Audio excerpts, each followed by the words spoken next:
Hello students, आज हमारा नया चैप्टर स्टार्ट हो रहा है। चैप्टर सेकंड तक ख़त्म हो गया है। नया चैप्टर नंबर 3 बड़ा चैप्टर है, इजी चैप्टर है। मेथड्स बहुत सारे हैं लेकिन इजी हैं, साथ के साथ समझेंगे तो आप लोगों के लिए ज़्यादा बेटर रहेगा। चैप्टर का नाम है लीनियर इक्वेशन इन 2 वेरिएबल्स। अब बिल्कुल स्टार्टिंग से स्टार्ट करते हैं। लीनियर मतलब स्ट्रेट, ठीक है। लीनियर का मतलब होता है सीधा, बिल्कुल स्ट्रेट। इक्वेशन जो वर्ड बना है वो इक्वल से बना है, ठीक है। यानी कि एक स्ट्रेट लाइन और दूसरी चीज़ इक्वालिटी। टू का मतलब दो और वेरिएबल का मतलब कोई भी दो ऐसी टर्म्स आएंगी जो जिनकी वैल्यूज़ कॉन्स्टेंट्स के अकॉर्डिंग, इक्वालिटीज़ के अकॉर्डिंग चेंज होती रहेंगी, ठीक है। तो आई होप कि वेरिएबल और कांस्टेंट के बीच में आप लोगों को डिफरेंस पता होगा।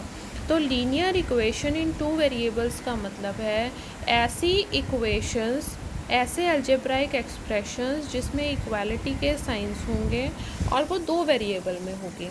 जैसे फॉर एग्ज़ाम्पल हमने एक वेरिएबल ले लिया x, दूसरा वेरिएबल ले लिया y इज़ इक्वल्स टू 3, ठीक है। Something like this. जैसे x plus y is equals to 4, जैसे x minus y is equals to 0, जैसे 2x plus 5y is equals to 6। ये सारी हमारी कैसी इक्वेशंस हैं? लीनियर इक्वेशंस हैं। इनको जब हम सॉल्व करेंगे तो ये आप लोगों ने 9th क्लास में सॉल्व भी किया हुआ है। जब हम इनको ग्राफ पर सॉल्व करते हैं तो हमेशा एक स्ट्रेट लाइन आती है, चाहे वो कैसी भी स्ट्रेट लाइन आए, चाहे वो कहीं से भी जाए, लेकिन वो क्या आएगी? एक स्ट्रेट लाइन आएगी, ठीक है। तो अगर हम जनरल बात करें, और ये एक चीज़ मैं और बताऊंगी, ये भी ज़रूरी नहीं है कि हमेशा x और y होंगे, ऐसे भी हो सकता है s minus 2t is equals to -2। यहाँ वेरिएबल्स हैं t और s। हम अब जनरल इक्वेशन की बात करते हैं। जनरल लीनियर इक्वेशंस देखिए क्या क्या होंगी। जैसे आप एक चीज़ ध्यान रखिए कि अगर हम 2 वेरिएबल्स की बात कर रहे हैं तो एक वैल्यू तो x की आनी है और एक वैल्यू y की आनी है, ठीक है। क्योंकि जितने वेरिएबल्स होंगे हमें सबकी वैल्यूज़ निकालनी पड़ेंगी। तो जब हमें जितने वेरिएबल्स की वैल्यूज़ निकालनी हैं, हमें उतने ही नंबर ऑफ़ इक्वेशंस की ज़रूरत पड़ेगी उन इक्वेशंस को सॉल्व करने के लिए, उन वैल्यूज़ को निकालने के लिए। 2 वेरिएबल्स हैं हमारे सिलेबस में, 2 वेरिएबल की ही हम बात करेंगे, तो हमें 2 इक्वेशंस की ज़रूरत पड़ेगी। तो जो जनरल इक्वेशन की हम बात करें तो a1x plus b1y plus c1 is equals to 0, ये जनरल इक्वेशन है। अगर मैं यहाँ बात करूँ तो ये इक्वेशन की इस फॉर्म की बात कर रहा है, इज़ इक्वल टू 0 होना चाहिए, ठीक है। तो जो भी हम क्वेश्चन में करेंगे, जब भी हम इनको सॉल्व कर रहे होंगे, स्टैंडर्ड फॉर्म की अगर हम बात करेंगे तो स्टैंडर्ड फॉर्म में इक्वल टू 0 आएगा, कांस्टेंट भी इस साइड पे आ जाएगा। तो ये हमारी जनरल इक्वेशन है a1x plus b1y plus c1 is equals to 0। इसी तरह दूसरी इक्वेशन होगी a2x plus b2y plus c2 is equals to 0। यहाँ पर ये जो a1, b1, c1, a2, b2, c2, ये तो है सारे के सारे constants. a1 a2, b1 b2 और c1 c2। और वेरिएबल्स क्या हैं जिनकी हमें वैल्यू निकालनी है? वेरिएबल्स हैं x एंड y, ठीक है। तो अब हम पूरे चैप्टर में इन्हीं इक्वेशंस को सॉल्व करने के अलग अलग मेथड्स पढ़ेंगे। अब उन मेथड्स में जो सबसे पहला मेथड है वो है ग्राफिकल मेथड, कि हम ग्राफ बना के इन इक्वेशंस को किस तरीके से सॉल्व कर सकते हैं। अब सबसे पहली बात है कि ग्राफ बनाते टाइम हमारे पास सिर्फ 3 केसेस ही आते हैं। 3 केसेस का मतलब है भाई 2 इक्वेशन हैं तो 2 लाइन्स आएंगी, 2 स्ट्रेट लाइन्स आएंगी, क्योंकि लीनियर ग्राफ बनेंगे हमें मालूम है, क्योंकि यहाँ पर x की भी जो वेरिएबल्स हैं उनकी पावर्स कितनी हैं, 1 1 है। ठीक है, तो जब हम सेकंड चैप्टर कर रहे थे ग्राफिकल, जो फर्स्ट एक्सरसाइज कराई थी मैंने 2.1, उसमें भी मैंने आप लोगों को बताया था कि जब हम पावर 1 वाले वेरिएबल की इक्वेशंस की बात करते हैं तो हमेशा एक स्ट्रेट लाइन आती है। अगर हम क्वाड्रेटिक इक्वेशंस की बात करते हैं तो कर्व्स बनने शुरू हो जाते हैं। तो यहाँ पर 3 केसेस अराइज होते हैं, 2 लाइंस हैं तो 2 इक्वेशंस हैं, सॉरी, तो 2 ही लाइंस आएंगी। अब 2 लाइंस के 3 केसेस होते हैं, या तो वो लाइंस एक दूसरे को इंटरसेक्ट करें,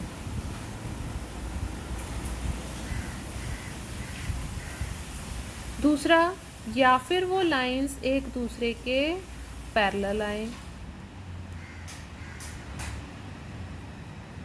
और या फिर वो लाइन एक दूसरे के ऊपर आए। इनको हम बोलते हैं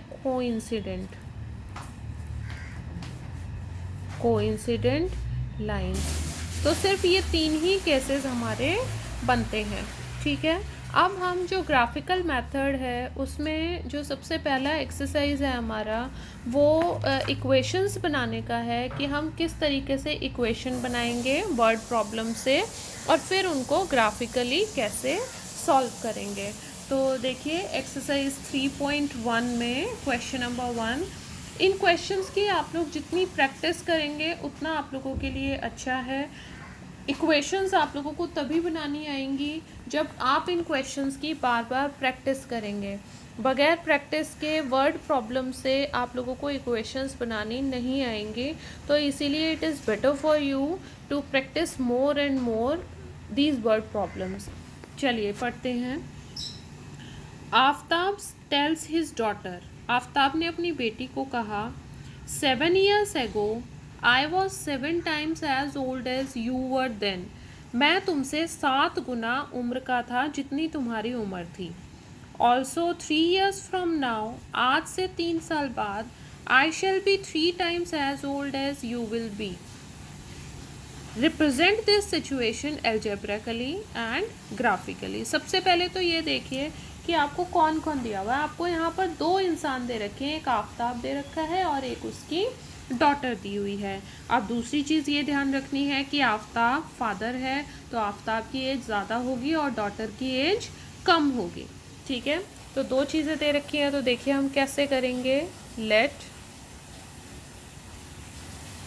प्रेजेंट एज, हमेशा आज की एज मानेंगे, present age of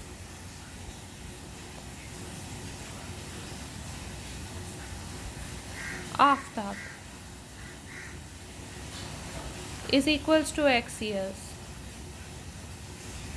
and present age of Aftab's daughter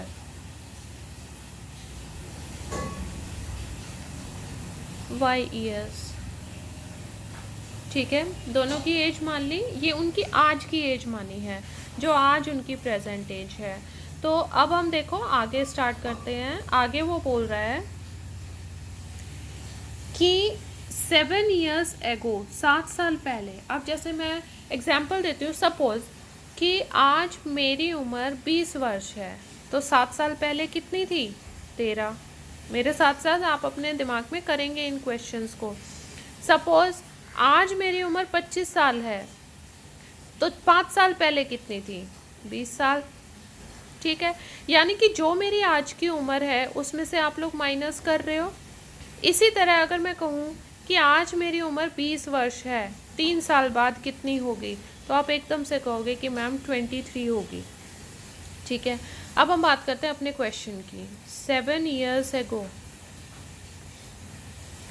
7 साल पहले। पहले हम आफ्ताब की उम्र की बात करते हैं। आफ्ताब की कितनी थी, जो उसकी आज उम्र है उसमें से 7 साल घटा देंगे। इसी तरह उसकी डॉटर की उम्र 7 साल पहले कितनी थी, y-7, जो आज उसकी उम्र है उसमें से 7 साल घटा देंगे। यहाँ प्रेजेंट एज ज़रूर लिखना है। ठीक है, सिर्फ ये नहीं कहोगे age of Aftab, age of Aftab's daughter. सीधा प्रेजेंट एज मतलब आज की एज उसकी लिखनी है, तभी हम आज से 7 साल पहले की बात करेंगे और 3 साल बाद की बात करेंगे या 4 साल बाद की बात करेंगे। ठीक है। तो अब आपको एक चीज़ दूसरी जो ध्यान रखनी है, ये डॉटर है और ये फादर है, ठीक है। हमेशा जितना भी गुनाह होगा वो डॉटर की तरफ ही होएगा, क्योंकि डॉटर छोटी है, ठीक है। वो देखो वो क्या कह रहा है, आई वॉज 7 टाइम्स, फादर बोल रहा है अपनी डॉटर को कि मैं तुमसे 7 गुना बड़ा था। ये आ गया 7 गुना बड़ा, ठीक है। सिर्फ y से मल्टीप्लाई नहीं करोगे, पूरी इक्वेशन से मल्टीप्लाई होगा। अब इसको सॉल्व करो। x minus 7 is equals to 7y minus 49। x is equals to 7y minus 49। इसको इधर लेकर आओगे, ये प्लस में आ जाएगा 7। x is equals to 7y minus 42। ये हमारी पहली इक्वेशन बन गई।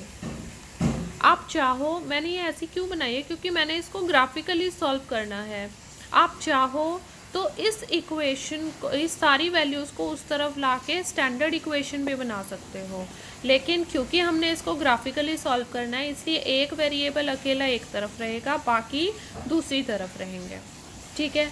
अब दूसरी इक्वेशन बनाते हैं। देखिए वो कह रहा है 3 years from now, 3 साल बाद, 3 years from now, 3 साल बाद। अब आज एज कितनी है x, 3 साल बाद x प्लस 3 और डॉटर की y प्लस 3। वो कह रहा है आई शैल बी 3 टाइम्स, मैं अपनी बेटी से, अपनी बेटी को बोल रहा है मैं तुमसे 3 गुना हो जाऊंगा। तो x plus 3 is equals to, फिर वही 3 दोनों से मल्टीप्लाई होगा, 3y प्लस में 9। x is equals to 3y plus 9।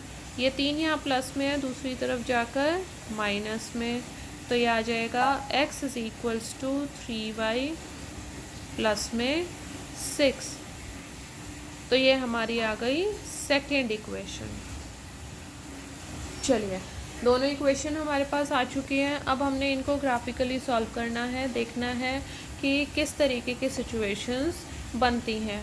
चलिए, ग्राफ बनाना अब आप लोगों ने 9th क्लास में सीखा हुआ है, यहाँ बनाते हैं। वैसे तो बहुत इजी है, दोनों टर्म्स को आप लोग एक एक बारी 0 पुट कर दो। जैसे आपने सपोज़ y को 0 पुट कर दिया, चलिए कोई और, क्योंकि यहाँ पे 42 एक बड़ा नंबर है, कोई और नंबर ले लेते हैं। सपोज़ आपने y की जगह पुट किया सपोज़ 3, ठीक है। तो 7 3 ज़ा 21, 21 में से 42 को माइनस करेंगे तो कितना आएगा, -21। सपोज़ आपने 4 लिया, तो 7 4 ज़ा 28, 28 में से आप 42 को माइनस करेंगे, थोड़ा और बड़ा ले लें या चलिए इसी से कर लेते हैं, तो ये आ जाएगा -14, ठीक है। इसको सॉल्व करते हैं, 2 ही वैल्यूज़ लेंगे, ज़्यादा हमने वैल्यूज़ लेने ही नहीं है।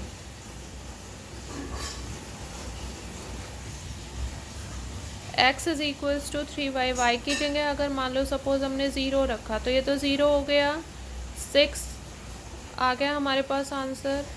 अब सपोज़ हमने y की जगह पे सपोज़ 1 रखा, तो 1 रखेंगे तो यहाँ 3 1 सा 3, ये आ गया 9। ये आप लोग अगर ग्राफ पे बनाएंगे तो ज़्यादा आप लोगों के लिए अच्छा रहेगा।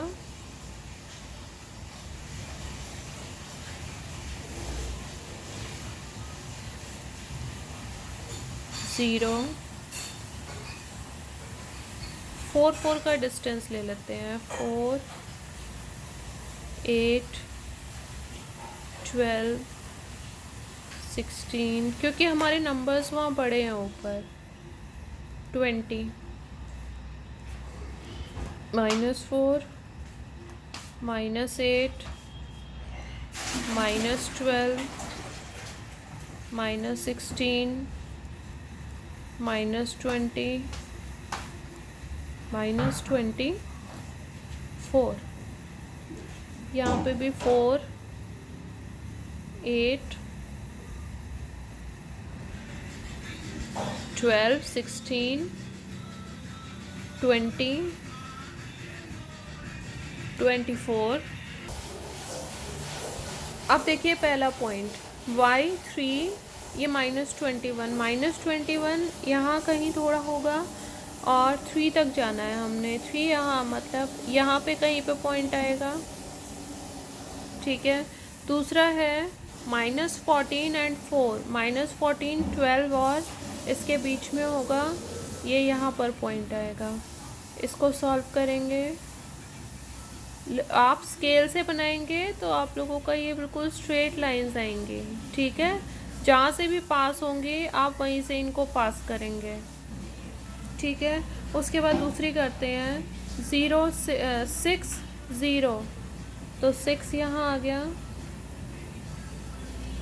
नेक्स्ट है 9 एंड 1, अब 9 यहाँ होगा और 1 थोड़ा सा ऊपर होगा। इन दोनों को मिलाएंगे, ये हमने ग्राफिकली दोनों इक्वेशंस को सॉल्व कर दिया, ठीक है। अब सेकंड और थर्ड जो क्वेश्चंस हैं उसमें मैं सिर्फ आप लोगों को इक्वेशन बना के दूंगी, वैसे तो आप लोगों को आ भी जाएंगी अब इक्वेशंस बनाने। देखिए क्वेश्चन नंबर 2, वो कह रहा है the coach of a cricket team buys 3 bats and 6 balls. अब उसने 2 चीज़ें बोली हैं, कॉस्ट की बात कर रहा है वो, किसकी, क्रिकेट की, बैट की एंड बॉल्स की। तो हम कहते हैं let cost of 1 ball, 1 bat लेते हैं पहले, 1 bat is equals to ₹X and cost of 1 ball is equals to ₹Y। चलिए अब अपना क्वेश्चन पढ़िए। वो कह रहा है the coach of a cricket team buys 3 bats and 6 balls, और उसको टोटल ₹3900 खर्च करने पड़े। अब चलिए इस क्वेश्चन पे तो हम बाद में आएंगे, पहले हम बात करते हैं कि सपोज़ एक बैट 500 रुपये का है, ठीक है, और आपने 2 बैट खरीदे, तो आपको कितने पैसे पे करने पड़ेंगे, 1000 रुपीज़, है ना। सपोज़ एक बॉल 100 रुपीज़ की है और आपने 3 बॉल्स खरीदे, तो कितने रुपए पे करने पड़ेंगे, 300। टोटल आप दुकान वाले को कितने पैसे दोगे, 1300 रुपीज़ दोगे ना, है ना। यही हमने यहाँ करना है। वो कह रहा है कि 3 बैट खरीदे उसने, 3 बैट मतलब 3 × X, आपने यही तो किया था। मैंने जैसे ही बैट की कीमत बताई और अमाउंट बताया तो आपने दोनों को मल्टीप्लाई करके और आंसर निकाल दिया। यहाँ पे भी हमने यही किया है, ठीक है। और फिर लास्ट में आपने दोनों सम किए थे, प्लस कितना बॉल्स खरीदा, 6 बॉल्स खरीदा, 6Y, और फिर आपने टोटल अमाउंट बताया। अब टोटल अमाउंट देखो वहाँ पर कितना है, 3900। तो ये हमारी पहली इक्वेशन आ गई, ठीक है। अब दूसरी बनाओ। वो कह रहा है शी बाइज अनदर बैट, अब एक बैट लिया है उसने, एंड कितने बॉल्स, 3 मोर बॉल्स, यानी कि 3Y इज इक्वल्स टू, और कितने पैसे दिए हैं, 1300 रुपये। ये हमारी सेकेंड इक्वेशन आ गई, ठीक है। अब फर्स्ट इक्वेशन के लिए बॉक्स बनाते हैं। देखो अब मैं सिर्फ 2 ही कौन कौन से लूँगी, देखो X, Y। सपोज़ मैं X को 0 करती हूँ, कर दिया X को 0। X को 0 करते ही ये टर्म आ गई, 6Y is equals to 1300, Y is equals to 1300 upon में 6 चला जाएगा, ठीक है। इसको सॉल्व करोगे, करो, 1300 को 6 से डिवाइड कर दो, 6 6 36, 3 बच गया, 6 5 30, और एक 0 रह गई, वो 0 ऊपर चली जाएगी, तो कितना आ गया, 650। अब मैं y को ज़ीरो कर देती हूँ। एक बार x ज़ीरो करना है, एक बार y ज़ीरो करना है। अब y को ज़ीरो कर दिया, ये टर्म ज़ीरो हो गई, तो ये 3 कहाँ जाएगा नीचे, और 3 नीचे जाएगा तो 1 3 0 0, ये आंसर आ गया। अब सेकेंड इक्वेशन को सॉल्व करते हैं। ऐसे ही एक बारी x को ज़ीरो कर दो, एक बारी y को ज़ीरो कर दो। x को ज़ीरो करोगे, ये 3 इसके नीचे जाएगा, तो 1300 को जब डिवाइड करोगे कुछ पॉइंट में आंसर आएगा। 3 4 12 1 0 3 3 9 1 0 उतारा 3 9 433.33 आएगा। ठीक है, अब y को ज़ीरो कर दो तो x कितना आ गया 1300। अब आप इसका ग्राफ खुद बनाएंगे, ठीक है, और मुझे दिखाएंगे कि क्या इसका ग्राफ बन रहा है। क्वेश्चन नंबर 3 वो कह रहा है, पढ़िए, cost of 2 kg of apple and 1 kg of grapes on a day was found to be ₹160। दो चीज़ें हैं, क्या लेंगे, let cost of 1 kg apples be ₹X and cost of 1 kg grapes